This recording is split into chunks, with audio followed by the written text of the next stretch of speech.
Hello students, last video में हम लोग बात कर रहे थे केसेस ऑफ सोशल रिस्पॉन्सिबिलिटी, जिसमें हम लोगों ने डिस्कस किया था पॉइंट 6 तक, और इस वीडियो में हम कंटिन्यू ही करेंगे पॉइंट नंबर 6 से कंट्रीब्यूशन और to social problem. Okay, business has created some social problems. Business को स्टार्ट किया गया था एक पर्पस के लिए। ओके, उस पर्पस को पूरा करने के लिए बिजनेस बहुत सारी एक्टिविटीज़ को परफॉर्म करता है। बहुत सारी एक्टिविटीज़ में अगर हम सोसाइटी से कंसर्न करके बात करते हैं तो वो सोसाइटी के लिए अगर बेनिफिट्स पहुंचाता है, तो दूसरे साइड जो हम एक्टिविटी करते हैं उसके कारण बहुत सारी चीज़ें ऐसी डेवलप होती हैं या क्रिएट होती हैं जो सोसाइटी को हार्म करती हैं, सोसाइटी को नुकसान पहुंचाती है। Okay, business has created some social problem. Business जो है कुछ सोशल प्रॉब्लम को क्रिएट करता है या डेवलप करता है, such as pollution. Okay, such as pollution. Pollution create होता है अगर हम किसी भी चीज़ का प्रोडक्शन कर रहे हैं, तो प्रोडक्शन करने के लिए हमें एक प्रोडक्शन हाउस चाहिए होगा। वहाँ पर हम किसी गुड्स का प्रोडक्शन करेंगे तो उससे स्मोक निकल सकता है, या जो वेस्टेज वहाँ से निकलेगा उसको हम ऐसी जगह जा कर के डंप कर रहे हैं जहाँ का लैंड यानी ज़मीन खराब हो सकता है, या उस वेस्टेज को अगर हम रिवर या पॉन्ड में डंप करते हैं तो वहाँ रहने वाले जो क्रिएचर हैं उनको हार्म होगा। तो यहाँ हम लोगों ने देखा कि बिजनेस के कारण बहुत सारे प्रॉब्लम्स क्रिएट होते हैं, जैसे पॉल्यूशन। तो पॉल्यूशन में आपका लैंड पॉल्यूशन आ सकता है, नॉइज पॉल्यूशन आ सकता है, ओके, वाटर पॉल्यूशन आ सकता है। तो इन सारे पॉल्यूशंस के कारण हमारी जो लाइफ है, क्या वो हम अच्छे से लाइफ जी पाएंगे? बिल्कुल नहीं। ये जो प्रॉब्लम को हम फेस करेंगे वो हमारे स्मूथ लाइफ के लिए अच्छा नहीं होगा। अगर हम चाहते हैं कि हम अपनी लाइफ एक कंफर्ट जोन में बिताए, बहुत सारी लग्जीरियस चीज़ों के साथ हम अपनी लाइफ को स्पेंड करें, तो ये बहुत इम्पॉर्टेंट होगा कि हमारा जो सराउंडिंग है, हमारा जो इन्वायरमेंट है वो अच्छा रहे, वो प्योर रहे। वो तभी संभव हो पाएगा जब हम बहुत सारे पॉल्यूशन से फ्री हो पाएंगे। ओके, अगर बहुत सारा पॉल्यूशन होगा तो हमको रहना मुश्किल हो जाएगा। फॉर एग्जांपल, अगर हम लोग एयर पॉल्यूशन की बात करते हैं तो एयर पॉल्यूशन क्यों होगा? डस्ट के कारण हो सकता है, और इंडस्ट्री से निकलने वाला जो स्मोक है वो जाकर के कहाँ मिक्सअप होता है? एयर में मिक्सअप होता है, और उसी एयर को हम लोग ब्रीथ करते हैं, है ना, सांस लेते हैं, तो वो एयर हमारे अंदर जाता है। तो जितना भी गंदगी है वो हमारे अंदर जा रहा है, जिसके कारण हमारे हेल्थ का भी प्रॉब्लम है। अगर हम हेल्दी रहना चाहते हैं तो इन्वायरमेंट भी अच्छा होना चाहिए। अगर इन्वायरमेंट अच्छा नहीं होगा तो हम हेल्दी भी नहीं रह पाएंगे। ओके, तो ये पॉल्यूशन को क्रिएट करता है, जिसके कारण ह्यूमन बीइंग, एनिमल्स भी इससे परेशान रहते हैं और अपनी लाइफ में वो कुछ किसी ना किसी बीमारी से गो थ्रू होते हैं। Creation of unsafe work place. Business कभी एक ऐसा प्लेस का क्रिएशन करता है जो उसके एम्प्लॉयज़ के लिए अनसेफ होता है। वो जगह अच्छा नहीं होता है जिस जगह पे वो एम्प्लॉय काम कर रहा है या वर्कर काम कर रहा है। कभी कभी वहाँ पर एक्सीडेंट हो जाता है, जिसके कारण उस जगह पे काम करने वाले वर्कर वहीं पर उनका डेथ हो जाता है। जिस प्रकार हम लोगों ने कोयला की खदाने के बारे में देखा था कि वहाँ पर अगर जो वर्कर काम करता है, जो अंडरग्राउंड काम करते हैं, कभी वहाँ से वो निकल नहीं पाते, या ऑक्सीजन वहाँ पर उनको सफिशिएंट नहीं मिल पाता, तो सफोकेशन के कारण उनका डेथ हो जाता है। या वैसी जगह जो किसी भी एम्प्लॉय के लिए अनसेफ होता है और उसके हेल्थ और लाइफ के लिए खतरा होता है। ओके, अगर उसके लाइफ के लिए खतरा होगा तो वहाँ पर वैसे बिजनेस को करना ही नहीं चाहिए जहाँ पर हम अपने एम्प्लॉयज़ के लाइफ को हार्म कर रहे हैं। Okay, then we have discrimination. Business में कभी कभी देखा गया है कि हम डिस्क्रिमिनेशन देखते हैं। ओके, अगर हम बिजनेस नहीं कर रहे हैं तो हम सोसाइटी में बहुत सारे बिजनेस को देख सकते हैं जहाँ पर हमको नज़र आएगा कि बहुत सारे ऑर्गेनाइजेशन ऐसे हैं या बिजनेस ऐसा है जहाँ पर वो अपने एम्प्लॉय के बीच में डिस्क्रिमिनेट करते हैं, भेदभाव करते हैं। क्या ये एक ऑर्गेनाइजेशन के लिए अच्छा है? बिल्कुल नहीं। एक ऑर्गेनाइजेशन को लॉन्ग टर्म तक सरवाइव करने के लिए, लॉन्ग टाइम तक एग्जिस्टेंस में रहने के लिए उसे डिस्क्रिमिनेशन को नहीं करना होगा। अमंग एम्प्लॉयज़ के बीच में अगर हम डिस्क्रिमिनेशन करेंगे, किसी को हम प्रेफरेंस देंगे, किसी को हम प्रेफरेंस नहीं दे रहे हैं, किसी को मैंने फेवर कर दिया, तो एक को अगर हम फेवर करते हैं तो we have number of employees. अगर हम किसी एक को फेवर करते हैं और हम दूसरे को फेवर नहीं करते हैं, क्या वो दूसरा एम्प्लॉय हमारे ऑर्गेनाइजेशन के लिए बेस्ट दे पाएगा? बिल्कुल नहीं। वो तो यही सोचेगा ना कि जिसको बॉस फेवर कर रहा है उसी से 100% का उम्मीद भी करना चाहिए। लेकिन अगर हम डिस्क्रिमिनेशन को ज़्यादा क्रिएट करते हैं अपने ऑर्गेनाइजेशन में या बिजनेस में, तो वो हमारे लिए अच्छा नहीं होगा या बिजनेस पॉइंट ऑफ व्यू से अच्छा नहीं माना जाएगा, etcetera. Business has an obligation to help in solving social problems. Business का ये दायित्व है, ये ऑब्लिगेशन है कि वो सोशल प्रॉब्लम्स को सॉल्व करने का प्रयास करे। ओके, ऐसा नहीं है कि बिजनेस अगर चाह ले तो नहीं हो सकता है।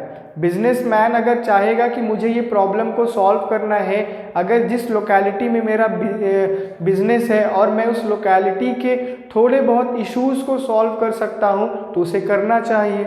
ओके, तो सोशल प्रॉब्लम्स को सॉल्व करना चाहिए and businessman must take initiative to solve social problem because these are created as a result of business operation. अगर हम पॉल्यूशन की बात करते हैं, अगर हम अनसेफ प्लेस की बात करते हैं या डिस्क्रिमिनेशन की बात करते हैं, तो इन सारी चीज़ों को किसने क्रिएट किया? बिजनेस ने या बिजनेसमैन ने? एक जगह क्रिएट हो रहा है या एक के द्वारा क्रिएट किया जा रहा है, तो सॉल्व करने का दायित्व तो उसी पर आएगा जिसने क्रिएट किया है। जिसने प्रॉब्लम क्रिएट किया है वही फाइंड आउट करेगा कि इसका हम सॉल्यूशन क्या दे पाएंगे। अगर हम पॉल्यूशन क्रिएट कर रहे हैं तो हमें दूसरी तरफ ये देखना चाहिए कि हम पॉल्यूशन को क्योर कैसे कर सकते हैं या उसको रिड्यूस कैसे कर सकते हैं। तो एयर पॉल्यूशन हम कैसे रिड्यूस कर सकते हैं, लैंड का पॉल्यूशन कैसे रिड्यूस कर सकते हैं। अगर हम अपने कंपनी का वेस्टेज या केमिकल को ऐसी जगह डंप कर रहे हैं जहाँ पर लैंड यानी ज़मीन खराब हो सकता है, वहाँ पर हम कभी फिर दोबारा खेती नहीं कर पाएंगे, है ना। तो उस जगह हमें देखना होगा कि क्या हम जो कर रहे हैं वो सही है, हम जो वेस्टेज वहाँ पर डंप कर रहे हैं क्या वो सही जगह डंप हो रहा है या नहीं हो रहा है। अगर नहीं हो रहा है तो हमें फाइंड आउट करना होगा कि हम उस गार्बेज को या उस वेस्टेज को किस जगह जा कर के डंप करें जहाँ पर उसके कारण कोई पॉल्यूशन नहीं होगा और उसके कारण किसी एनिमल्स के लाइफ को भी हार्म नहीं होना चाहिए। ये भी हम ध्यान में रखेंगे। अगर हम वाटर पॉल्यूशन कर रहे हैं, वाटर को पॉल्यूट कर रहे हैं, तो उसको हम कैसे ठीक कर सकते हैं। हम अगर हर गार्बेज को या केमिकल को या वेस्टेज को उठा करके हम पानी में डाल देते हैं कि अब ये मेरे कंपनी का वेस्टेज है, तो क्या उस पॉन्ड में या उस रिवर में रहने वाले जितने क्रिएचर्स हैं क्या उनको हार्म नहीं होगा। तो ये बिजनेसमैन का दायित्व है कि वो जिस जगह में रह रहा है या जिस लोकेलिटी में रह रहा है वो उसे टाइम टू टाइम क्या करना चाहिए, साफ सफाई करनी चाहिए, देखना चाहिए, पेड़ लगाना चाहिए। अगर हम लोग एयर पॉल्यूशन की बात कर रहे हैं तो जहाँ पर प्रोडक्शन हो रहा है और प्रोडक्शन हाउस से जो स्मोक निकल रहा है, तो स्मोक निकल तो रहा है क्योंकि हमें प्रोडक्शन भी करना है। ना हम प्रोडक्शन को बंद कर सकते हैं ना हम स्मोक को बंद कर सकते हैं, लेकिन हम लोग कुछ ऐसा प्लानिंग करते हैं या स्ट्रैटेजी बनाते हैं कि हम एक वीक में 5 दिन काम करेंगे, बाकी 2 दिन हम प्रोडक्शन नहीं करेंगे। ऐसा हो सकता है। तो 2 दिन में जो हमारा एयर है थोड़ा सा वो रिलीफ महसूस करेगा। जो हम एयर पॉल्यूशन कर रहे थे वो थोड़ा 2 दिन नहीं होगा। तो इस तरीके से अगर हम चीज़ों को लेकर के चलते हैं तो हो सकता है कि हम सोसाइटी के नीड्स को भी पूरा करें अपने ऑर्गेनाइजेशन की नीड्स को भी पूरा करे, एट द सेम टाइम हम उसके वेलफेयर के बारे में भी सोचें। अगर हम सोसाइटी के वेलफेयर के बारे में नहीं सोचेंगे तो कौन सोचेगा? बिजनेसमैन अगर सोसाइटी के वेलफेयर के बारे में नहीं सोचेगा तो फिर कौन सोचेगा? कस्टमर्स के बारे में वो सोच रहा है, सप्लायर्स के बारे में वो सोच रहा है, तो सोसाइटी के बारे में और इन्वायरमेंट के बारे में भी सोचने का दायित्व है बिजनेसमैन का। ओके, तो बिजनेसमैन को इनिशिएटिव लेना चाहिए, आगे आना चाहिए और वो काम करना चाहिए। और इनिशिएटिव लेगा तो वो अकेले लेगा, लेकिन हो सकता है बाद में जाकर के नंबर ऑफ बिजनेसमैन उसको सपोर्ट करे।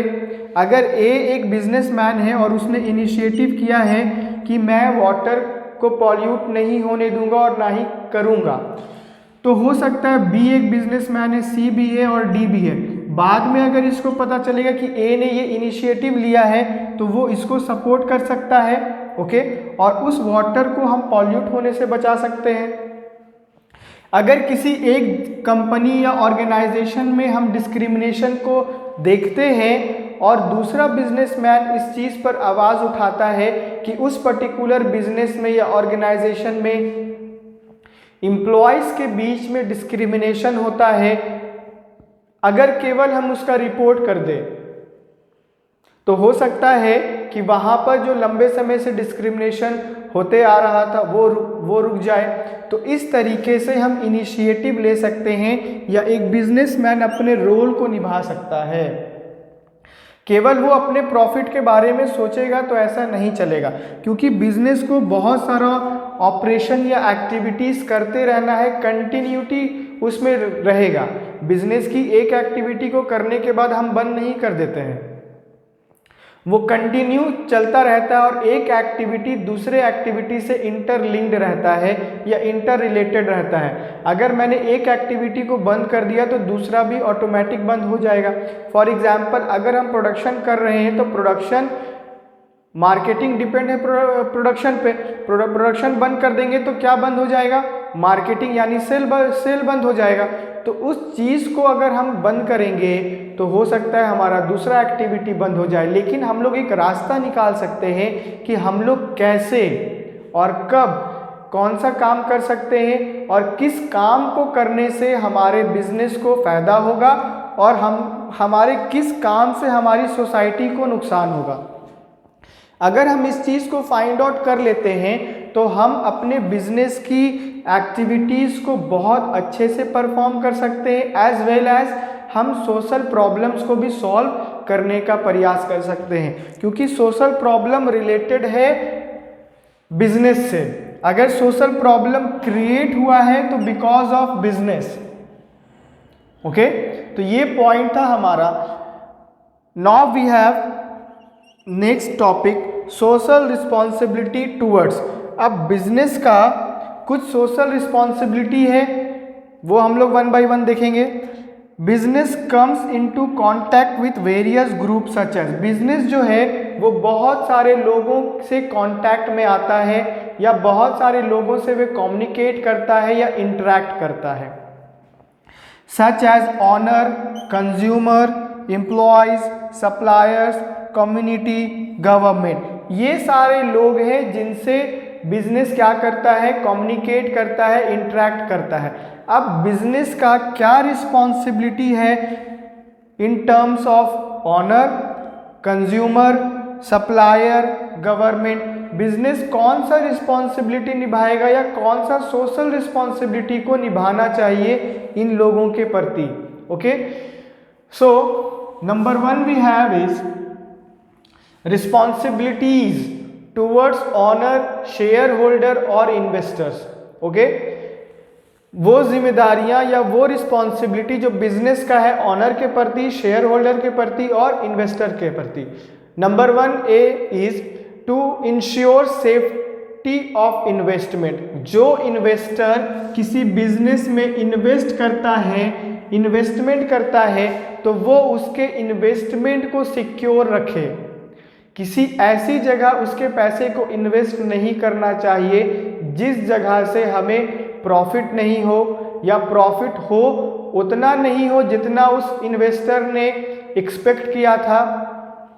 बिजनेस अगर हम कर रहे हैं या बिजनेसमैन बिजनेस कर रहा है तो उसे पता है कि हम किस जगह कितना पैसे का रिक्वायरमेंट है, हमारे बिजनेस में कौन सा डिपार्टमेंट में कितना पैसा लगेगा या कौन सा सेक्टर हमारे लिए ज़्यादा इम्पॉर्टेंट है, किस सेक्टर में हमें ज़्यादा पैसा इन्वेस्ट करना चाहिए। उसी प्रकार जो इन्वेस्टर बिजनेस में पैसा इन्वेस्ट करता है तो बिजनेस को क्या चाहिए कि उसके पैसे को सिक्योर रखे, वैसी जगह इन्वेस्ट करे जहां से उसको रिकवरी अच्छा मिले या रिटर्न अच्छा मिले। Okay, point number B is to ensure fair and regular return on investment.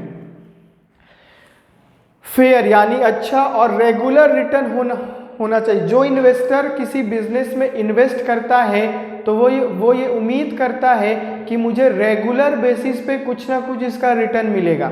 ऐसा तो नहीं है कि आपने साल में एक बार दे दिया, बाकी का 2 साल आपने गैप कर दिया, ऐसा तो नहीं है। अगर आपने बोला है कि आपको ईयरली इतना मिलेगा तो ईयरली मिलना चाहिए। अगर आपने बोला है कि 6 मंथ के बाद आपको इतना मिलेगा तो आफ्टर 6 मंथ उसका जो रिटर्न होगा वो आपको देना पड़ेगा। Okay, as per the term and condition, जो उस पॉलिसी का टर्म और कंडीशन होगा उसके हिसाब से हो सकता है। तो रेगुलर रिटर्न ऑन इन्वेस्टमेंट होना चाहिए। ऐसा नहीं कि आपने बोला कि हम आपको साल के एंड में देंगे, आपने 1 साल दे दिया, बाकी का 2 साल आपने गैप कर दिया, तो वो अच्छी बात नहीं है। ये बिजनेस का सोशल रिस्पॉन्सिबिलिटी है कि वो अपने इन्वेस्टर के इन्वेस्टमेंट को सिक्योर रखे और उस इन्वेस्टमेंट पे जो उसको रिटर्न मिलने वाला है या जो उसको प्रॉफिट होने वाला हो वो रेगुलर बेसिस पे होना चाहिए, इर्रेगुलर नहीं चलेगा।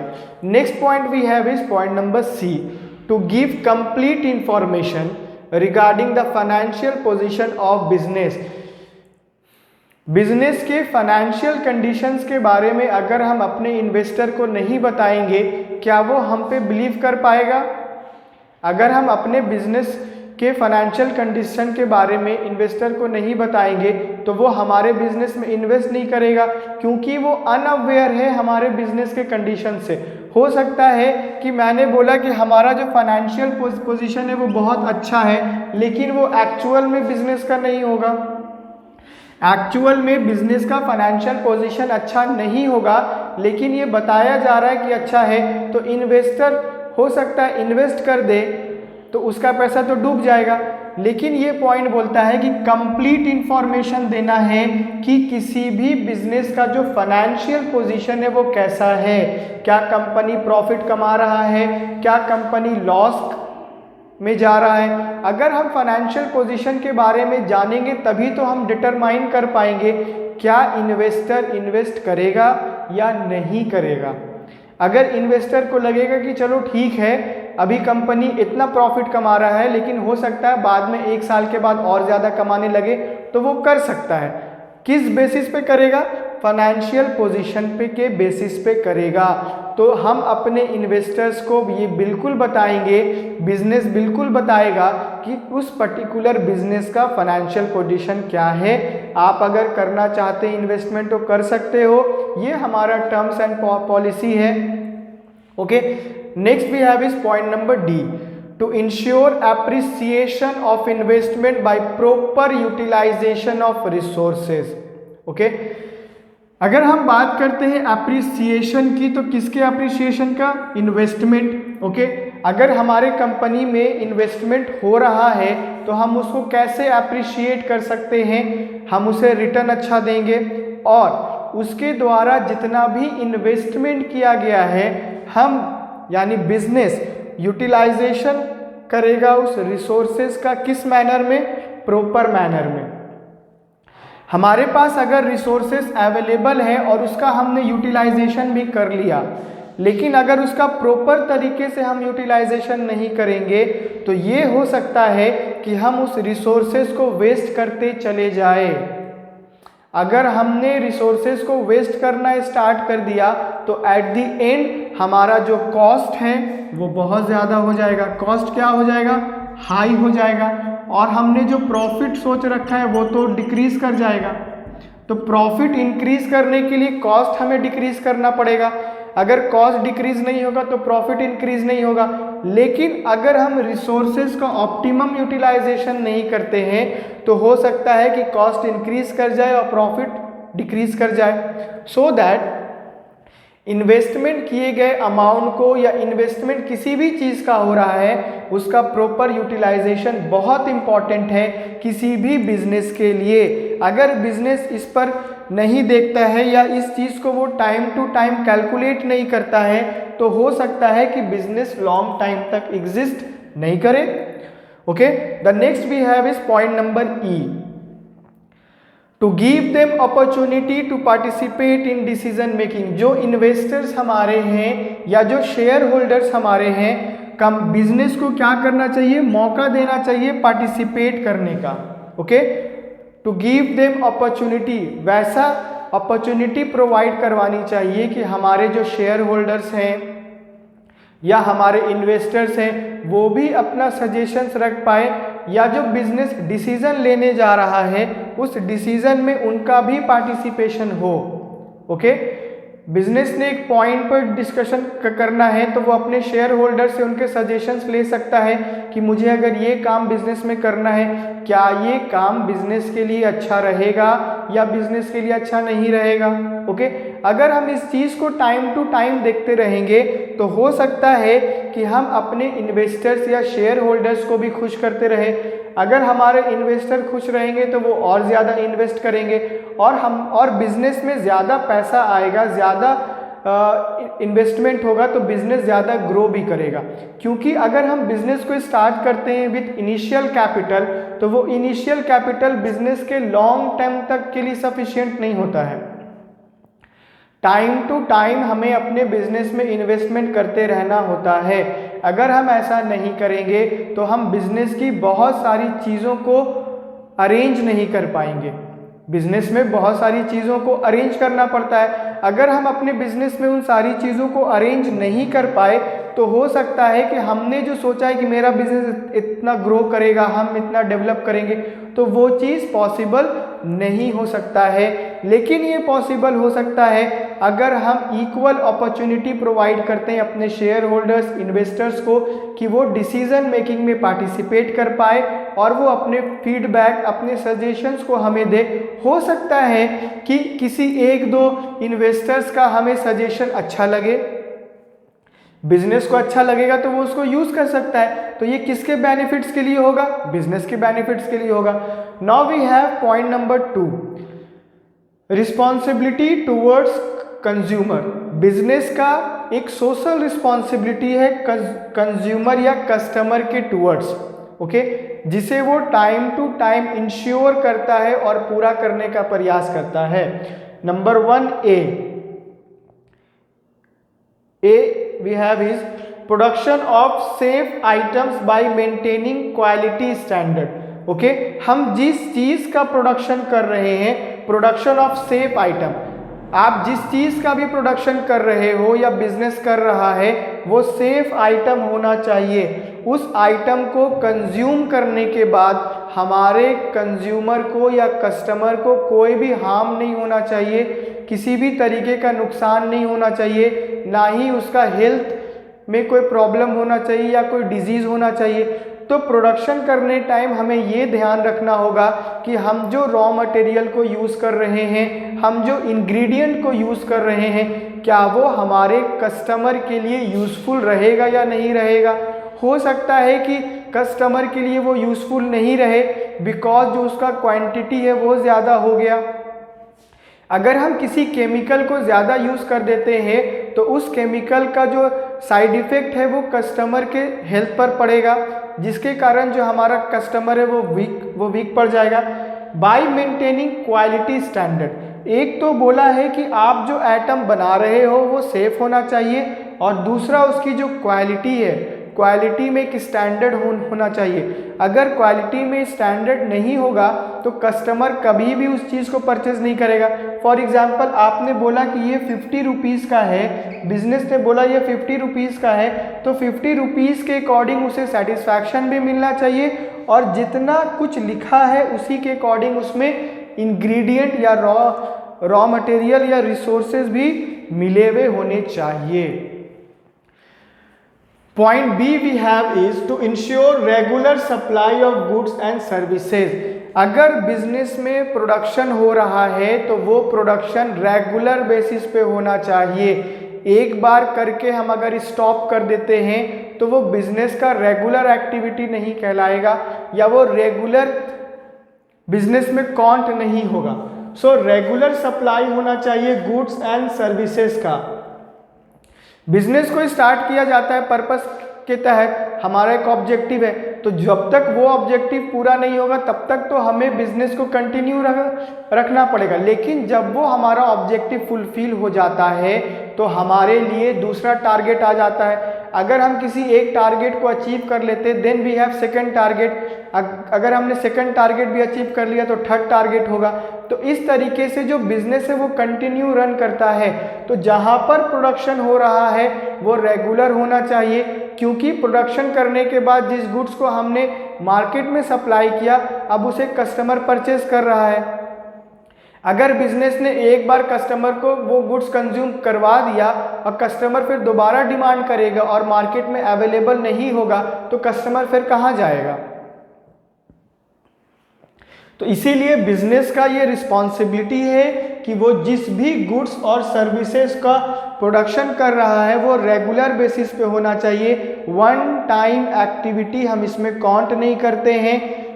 Next we have is point number C, to educate customer regarding the use and content of product. हमें अपने कस्टमर को करना पड़ेगा, यानी बताना पड़ेगा कि मैंने जिस गुड्स का प्रोडक्शन किया है उस गुड्स का क्वालिटी क्या है, उस गुड्स में कौन से कंटेंट हैं, उस गुड्स को किस रिसोर्सेज से बनाया गया है, कौन कौन से इंग्रेडिएंट्स उसमें अवेलेबल हैं। ईच एंड एवरीथिंग जो एक प्रोडक्ट के बारे में डिफाइन कर सकता है वो हमें अपने कस्टमर को बताना चाहिए। देन ओनली कस्टमर ये डिसाइड करेगा कि क्या वो हमारे हेल्थ के लिए अच्छा होगा। अगर हम उसे कंज्यूम करते हैं तो हमें उससे कितना बेनिफिट्स मिलेगा। तो ये सारी चीज़ें वो तभी डिसाइड कर पाएगा जब हम अपने कस्टमर को बताएंगे अपने प्रोडक्ट के बारे में।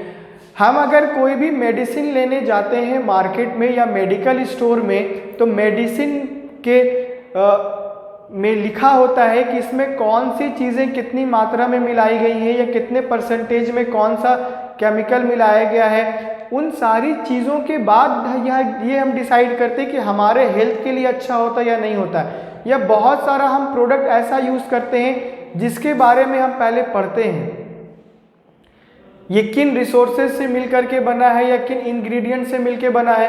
तो बिजनेस का ये दायित्व है, ये रिस्पॉन्सिबिलिटी है कि वो अपने कस्टमर को एडुकेट करे, पड़े, वो अपने कस्टमर को बताए अपने प्रोडक्ट के बारे में। कोई और तो उसके प्रोडक्ट के बारे में नहीं ना बताएगा।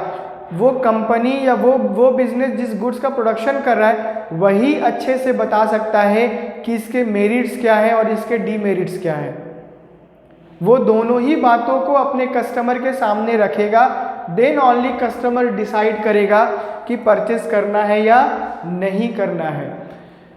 Point number D is being truthful in advertising. Business जब किसी भी गुड्स का प्रोडक्शन करता है तो मार्केट में लॉन्च करने से पहले वो एडवर्टाइज करता है, उस गुड्स का वो एडवर्टीजमेंट करता है।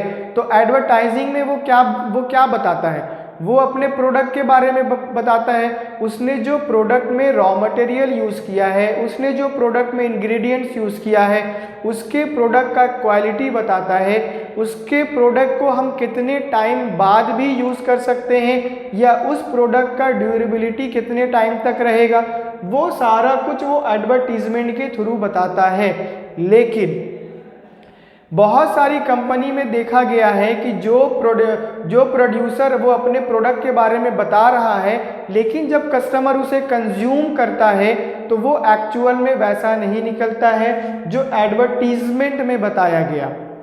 इसीलिए बिजनेस का रिस्पॉन्सिबिलिटी है कि वो अपने कस्टमर के प्रति ऑनेस्ट हो, ट्रूथफुल हो, वो कस्टमर्स को बताए कि हमारे प्रोडक्ट से आपको कितना फ़ायदा होगा, और अगर वो बता रहा है तो वो ये इंश्योर भी करे कि हमने आपके लिए जो चीज़ बनाई है वही चीज़ एडवर्टीजमेंट में बताया गया है। ऐसा नहीं है कि एडवर्टीजमेंट में कुछ और एक्चुअल में प्रोडक्ट कुछ और है। Point number E, to follow fair trade practice. अगर बिजनेस कर रहा है कोई व्यक्ति या बिजनेसमैन, तो वो कौन से ट्रेड को फॉलो करेगा? फेयर ट्रेड प्रैक्टिस फॉलो करेगा। इसके अंदर आपने या बिजनेस को ब्लैक मार्केटिंग नहीं करना है, अडल्ट्रेशन नहीं करना है, मिलावट नहीं करना है, तो वो फेयर ट्रेड प्रैक्टिस करना है जिसके चलते हमारे कस्टमर तक हमारा प्रोडक्ट ईजिली पहुंच जाए, उसको ज़्यादा रेट भी नहीं देना पड़े, रीजनेबल रेट पर अवेलेबल हो जाए। अगर बिजनेसमैन ब्लैक मार्केटिंग करता है तो वो लॉन्ग टर्म तक सरवाइव नहीं कर पाएगा। अगर वो अडल्ट्रेशन करता है तो वो लॉन्ग टाइम तक कस्टमर को अट्रैक्ट नहीं कर पाएगा।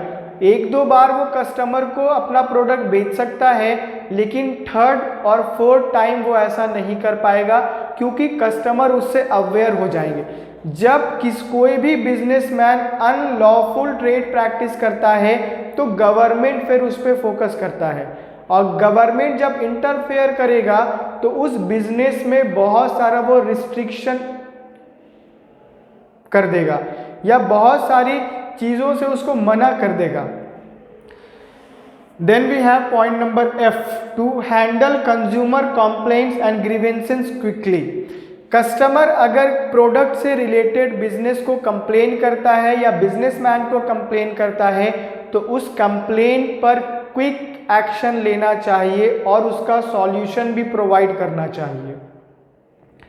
कस्टमर को अगर किसी बिजनेस ने रॉन्ग प्रोडक्ट दे दिया है, वो प्रोडक्ट दे दिया है जो कस्टमर ने डिमांड नहीं किया, या जितना एडवर्टीजमेंट में बताया वैसा प्रोडक्ट नहीं निकला, तो कस्टमर जो है वो कंप्लेन कर सकता है, और जिस कंपनी में वो कंप्लेन करेगा या जिस बिजनेस में वो कंप्लेन करेगा वो पर्टिकुलर बिजनेस या बिजनेसमैन उसको कंप्लेन को वो सुने कि ये जेन्युइन कस्टमर है, इसके साथ गलत हो गया है, और उसको क्विक तुरंत से तुरंत उसे वो सॉल्यूशन भी प्रोवाइड करवाना चाहिए।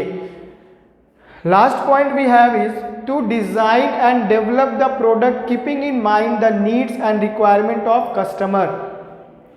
बिजनेस में जिस गुड्स का प्रोडक्शन हो रहा है वो क्यों हो रहा है? क्योंकि कब सोसाइटी में या कस्टमर के द्वारा उसका डिमांड किया गया, कस्टमर का वो नीड है, उस नीड्स को फुलफिल करने के लिए किसी प्रोडक्शन हाउस में उस पर्टिकुलर प्रोडक्ट का प्रोडक्शन हो रहा है। तो ये बिजनेस को माइंड में रखना चाहिए, दिमाग में रखना चाहिए कि हम कोई भी प्रोडक्ट को बना रहे हैं वो अकॉर्डिंग टू द रिक्वायरमेंट और डिमांड होना चाहिए।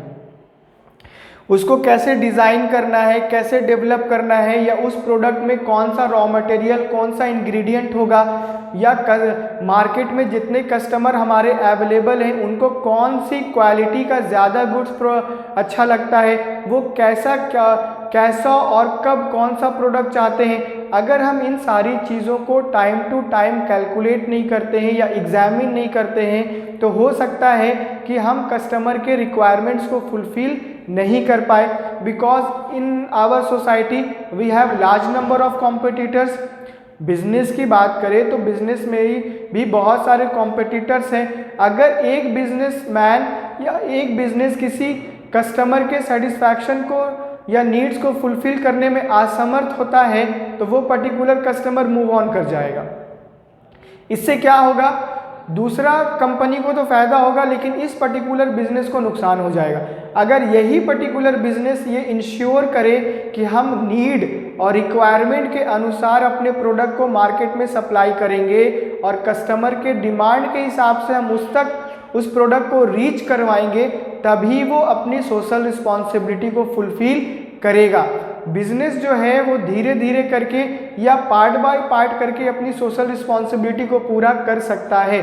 अगर वो चाहे तो एक एक के साथ वो इंडिविजुअली हर एक के साथ डील कर सकता है, कांटेक्ट कर सकता है, कम्युनिकेट कर सकता है, इंटरेक्ट कर सकता है, और उसके तहत वो अपने बिजनेस को भी अच्छे से रन करवाएगा और ऑन द अदर हैंड वो हर एक के नीड्स को टाइम टू टाइम फुलफिल भी करेगा। Thank you.